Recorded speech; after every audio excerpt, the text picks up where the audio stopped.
છે પરિવાર. નાનકડો હું અંશ બિંદુનો, મોટો પરિવાર આ પ્રેમનો. સભ્ય હું આ પરિવારનો, ધન્ય ધન્ય આ શુભ ગણી.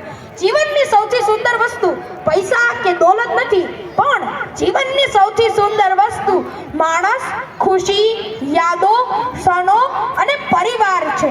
આજના મહત્વ મુદ્દા પરિવાર પર વાત કરતા પહેલા આપણે સરદાર વલ્લભભાઈ પટેલને યાદ કરવા પડશે.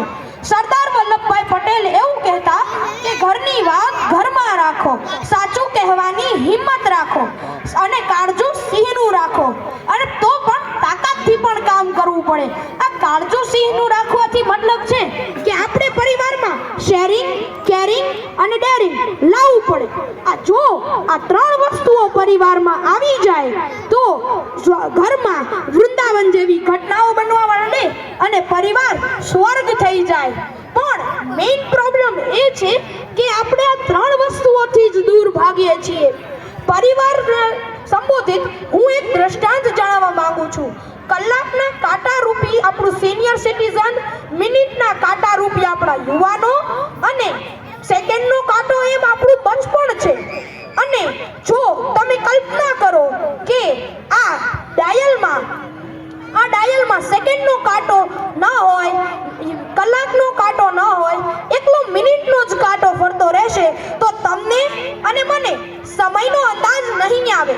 અને જો કે આ ડાયલમાં કલાકનો કાંટો ન હોય, સેકન્ડનો કાંટો ન હોય, એકલો જ સેકન્ડનો કાંટો ફરતો રહેશે તો તમને અને મને સમયનો અંદાજ નહીં આવે.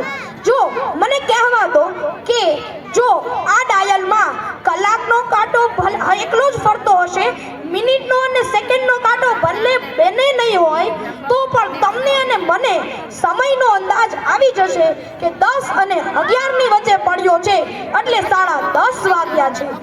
મને આ કહેવાનું મારું કારણ છે કે આ કલાકના કાંટા રૂપી આપણા વડીલો જેને પરિવારના ડાયલમાં સાચવી રાખવા, કારણ કે જ્યાં સુધી આ કલાકના કાંટા રૂપી આપણા પરિવારના વડીલો છે ત્યાં સુધી તમને અને મને ખબર પડતી રહેશે કે આ જગતને ખબર પડશે કે તમારો અને મારો પરિવાર કેવા વખત અને કેવા સમયમાંથી પસાર થઈ રહ્યો છે.